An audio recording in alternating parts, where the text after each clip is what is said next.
how to fix Prizepicks withdrawal failed or not working. I'm gonna show you a few different fixes. For the first one, we can troubleshoot our browser. Click on the three dots in the top right, go into settings. Now right here you want to search for cookies. Click on third-party cookies. Now you will see this option, CO site data and permissions, and you want to use the search bar to search for Prizepicks. Right here you will click on the delete key or the delete icon.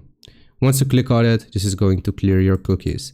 Another reason why you might be getting this error is because you have incorrect banking details. You want to check your banking information and make sure that everything is correctly set up.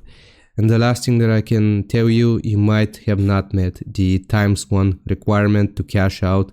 So you just want to meet the ×1 requirement and you should withdraw your money without issues. Hope this helps. Leave a like and sub, and I'll see you next time.